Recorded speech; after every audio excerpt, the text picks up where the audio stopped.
Hello friends, welcome back to my YouTube channel. So friends, आज का जो हमारा टॉपिक है वो है अल्प अधिकार, जिसे हम ओलिगोपोली कहते हैं। मैंने आपको एकाधिकार, मोनोपोली और पूर्ण प्रतियोगिता, परफेक्ट कंपटीशन, ये सब मैं आपको पढ़ा चुकी हूँ। आप मेरी प्रीवियस वीडियो में चेक कर सकते हैं। ठीक है, आज का जो हमारा टॉपिक है वो है ओलिगोपोली। देखिए, ओलिगोपोली जो है वो दो शब्दों से, यानी दो यूनानी शब्दों से मिलकर बना है, ओलिगोई और पोलिन।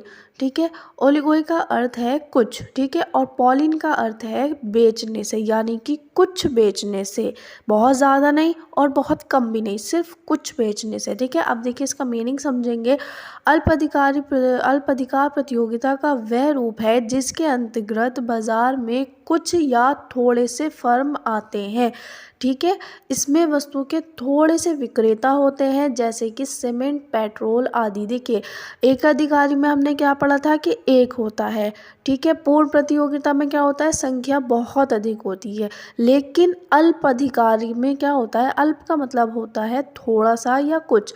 ठीक है, और अल्प अधिकार प्रतियोगिता में क्या होता है, इसके अंदर बहुत ही थोड़े से या फिर कुछ फर्म्स आते हैं। जैसे कि आप देखेंगे सीमेंट, पेट्रोल, इसमें हर कोई सीमेंट का काम नहीं कर सकता, हर कोई सीमेंट नहीं बेच सकता।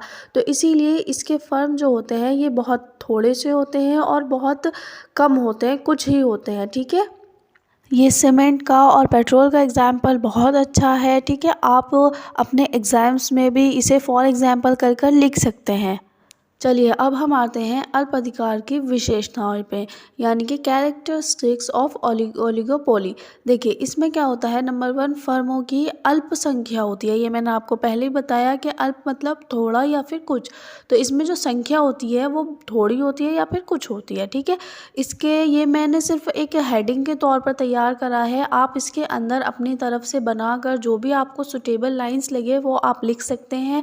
कुछ रट्टा मारने की बिल्कुल भी ज़रूरत नहीं है। ठीक है, सेकंड पॉइंट है, कीमत समान रहती है, उसमें कोई परिवर्तन नहीं होता। इस चीज़ का आप ध्यान रखिएगा कि ओलिगोपोली में हमेशा कीमत जो रहती है वो समान रहती है, एक सी रहती है।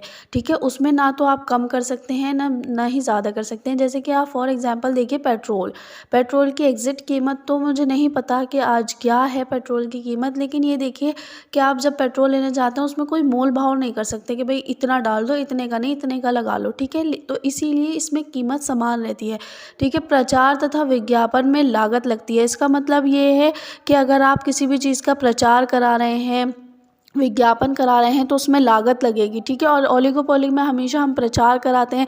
जैसे कि सीमेंट है, सीमेंट के लिए हम बहुत सारी कंपनियां हैं, तो वो सब अपने अपने सीमेंट का प्रचार कराती हैं। ठीक है, और चौथा पॉइंट है हमारा मांग वक्र की अनिश्चितता, यानी कि मांग वक्र जो है एक निश्चित नहीं होता, मांग वक्र की अनिश्चितता होती है। इसका मतलब ये है, जैसे कि मान लीजिए आज आप घर बना रहे हैं, तो घर बनाने के लिए आपने फ़ौरन से सीमेंट ख़रीदा, ईंट ख़रीदी और बहुत मतलब जो जो सामान लगता है वो सब ख़रीदा, तो एकदम से इसकी मांग बढ़ गई। फिर बहुत सारी, और जैसे मान लीजिए आप नई घर बनाते हैं या फिर कुछ नहीं होता, तो फिर एकदम से मांग इसकी समान रहती है, ना बढ़ती है ना घटती है। तो इसीलिए मांग की अनिश्चितता रहती है। और एक होता है परस्पर निर्भरता।